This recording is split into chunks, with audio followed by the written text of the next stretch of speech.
Perkenalkan, nama saya Pandianoni Karinila, NIM D1A021056. Saya dari kelas Ilmu Negara A1. Secara harafiah, Renaissance berasal dari bahasa Prancis yang memiliki arti kelahiran kembali. Renaissance adalah sebuah periode yang menandakan kelahiran kembali peradaban dan kebudayaan Eropa. Zaman Renaissance ditandai dengan munculnya penghargaan terhadap etika, estetika, dan rasionalitas.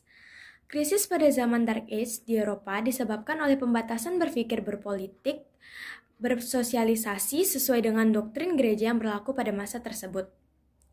Terdapat beberapa faktor penyebab kemunculan zaman Renaissance, seperti pendidikan hanya diberikan pada sekolah gereja untuk calon pendeta, peran uskup dan paus yang ikut campur dalam urusan politik dan pemerintahan, kehidupan manusia Eropa yang didominasi oleh gereja, dan adanya anggapan bahwa kepentingan duniawi hanyalah perihal yang sia-sia.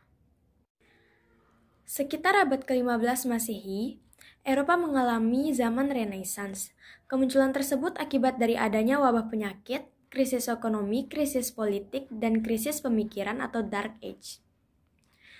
Perkembangan Renaissance bermula dari kesuksesan masyarakat Italia dalam mengelola bidang politik, ekonomi, sosial, dan budaya pada awal abad 15 Masehi. Pada masa tersebut, masyarakat Italia tumbuh dan berkembang menjadi masyarakat kota yang sejahtera. Kesejahteraan masyarakat Italia menyebabkan kemunculan pemikiran duniawi yang mengedepankan rasionalitas.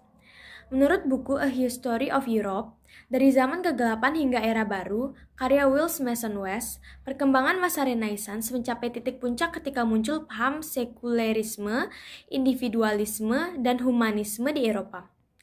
Paham-paham tersebut mempengaruhi masyarakat Eropa untuk melepaskan diri dari kekangan doktrin agama, dominasi gereja, sehingga mereka mampu menghasilkan pembaruan-pembaruan di berbagai aspek kehidupan. Beberapa dampak pada zaman Renaissance di berbagai bidang, yaitu munculnya berbagai inovasi dalam ilmu pengetahuan, berkembangnya ilmu filsafat, runtuhnya dominasi gereja terhadap tatanan masyarakat Eropa, munculnya paham kapitalisme, liberalisme, dan materialisme. Pedagang dan pengusaha memegang peran penting dalam tatanan sosial, ekonomi, dan politik masyarakat Eropa. Pada zaman ini terjadi perubahan-perubahan yang besar pada ilmu pengetahuan, khususnya dalam ilmu negara. Karena pada zaman ini banyak paham baru yang mempengaruhi banyak negara, sehingga muncul banyak tokoh di antaranya sebagai berikut. Yang pertama ada Niccolò Machiavelli. Ia mengeluarkan buku yang sangat kontroversial karena terjadi pertentangan terhadap bukunya yang berjudul Il Principe Sang Raja atau Pelajaran untuk Sang Raja dalam menjalankan pemerintahannya.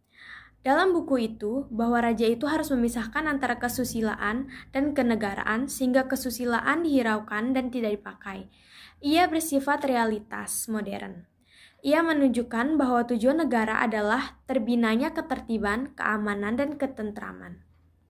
Yang kedua adalah Thomas Morus. Ia adalah seorang yang mengeluarkan roman kenegaraan tentang pemerintahan yang paling baik dan negeri asing yang disebut utopia.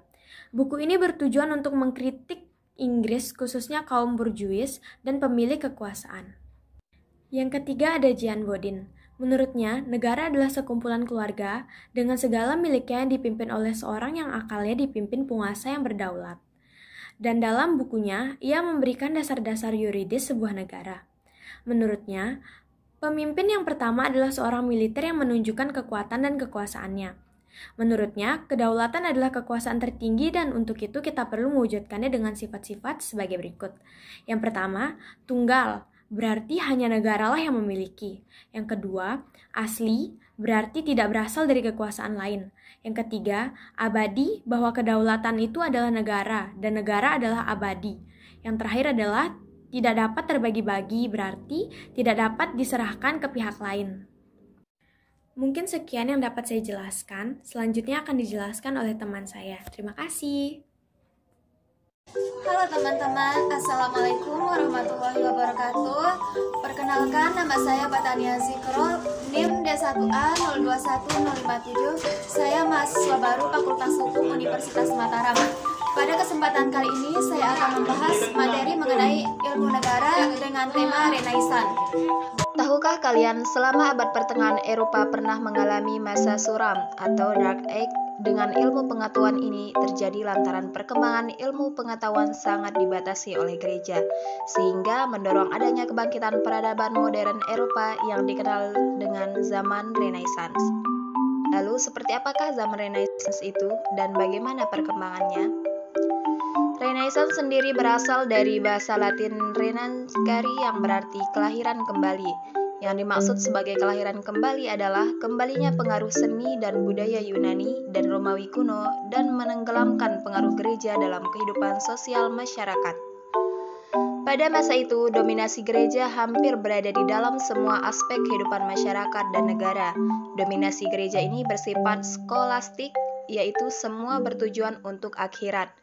Dan slogannya adalah Memento Mori, ingatlah kematian. Dominasi gereja ini memberikan efek yang buruk terhadap peradaban Eropa, di mana ilmu pengetahuan mengalami kemerosotan, terjadinya feodalisme dan ekonomi yang terlalu fokus kepada bidang pertanian tanpa mengembangkan sektor lainnya.